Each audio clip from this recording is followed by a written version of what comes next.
segment of Expert Insights hosted by IPS. And today we'll be talking to Professor Sisira Jayasuriya, Professor of Economics at the Monash University.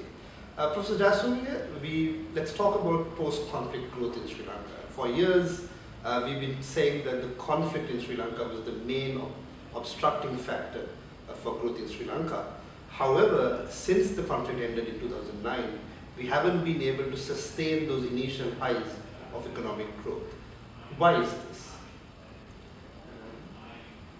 First,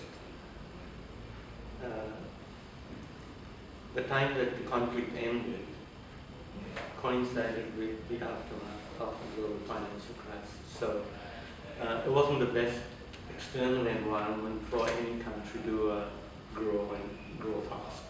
In 2007-8 was the global financial crisis, conflict ended in 2009. But having said that, it's not simply the external environment. We had the opportunity to move on and invest in the right sectors, do all the right political things to achieve national reconciliation, and create an environment where economic growth could proceed. But I think, as has happened so many times in our past, one more missed opportunity. We did not get the economic policies right. I think, I'm not a political scientist, but we did not get the politics right either. In combination, I think we wasted the opportunity. And in terms of the economics, one of the leading economic strategies at the time was a debt-led investment, infrastructure investment strategy. Is that necessarily a bad thing? Is debt a bad thing? Or what exactly went wrong with Sri Lanka's debt strategy? No, many countries would go into debt finance investment, not simply infrastructure, other times investment too. But the issue really is when you borrow, what are you going to invest in? Are you then able to generate enough revenue to repay your investments? So with infrastructure investments, this means A, that they should be sound, efficient investments that will generate the kind of economic payoff that is necessary. And secondly, we should have, if the government is doing the borrowing, then the government should have the fiscal mechanisms in place to capture that proportion of the revenues from that investment in order to be able to repay the debts that were borrowed. So there's nothing wrong, I guess simple answer, there's nothing wrong in borrowing, so long as you borrow in order to invest into some projects and you are in a position to repay. And in terms of, particularly in terms of repaying these loans, now Sri Lanka is facing the debt burden, so to speak. How should the government move forward? The mistakes that have been made in previous years are one thing, but now we need to think about moving forward.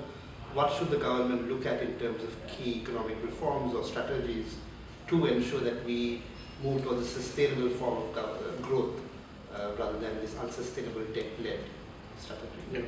First, we cannot think of what to do in the future without recognizing that we are in a mess now. We are in a mess now because we borrowed short-term, we borrowed on commercial loans, and we have not got the system where we can generate enough to get off the debt obligations that have been piled up. And now we are entering a different world with the 10 years of very low global interest rates seemingly coming to an end. So we are likely to get more shocks, more negative shocks from the world. We may well end up with oil price increases high global interest rates. And in that environment, how to both repay existing debt and borrow the investment funds that are necessary to generate the kind of economic growth that is necessary is going to be very challenging. So I think we need a fiscal strategy that will enable us to somehow manage our existing debt burden. And second, we need to prioritize exactly what would be the highest payoff investment projects that we need to invest in. Not try and do everything at one go, and then try and negotiate terms, try and get the right kind of borrowings that will enable us to invest and establish those infrastructure that we need. Right. And in terms of moving, I guess, pivoting the economy towards a more outward-oriented economy, what does the country need to do to successfully make that pivot? I think we should obviously take away all the barriers that restrain or constrain the economy from exploiting international opportunities. So if we get into a macroeconomic situation where we end up with low-value exchange rates and so on, then that's obviously not going to happen. We are not going to be competitive in global markets.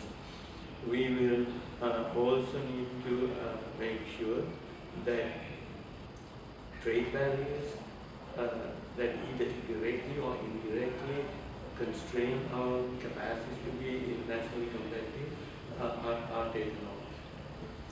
The challenge is that whenever external conditions go bad, the knee-jerk reaction is to try and put up more barriers, rather than understand that the moment you put up barriers to imports, you are also concurrently putting up barriers to exports.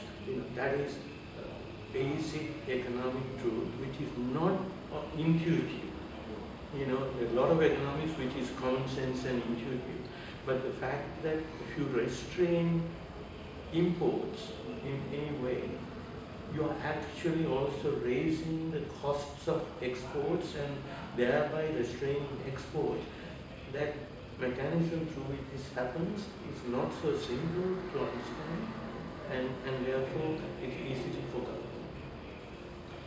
Thank you very much, Dr. Jayasuriya, and join us again for another segment of Expert Insights soon. Thank you very much. Thank you.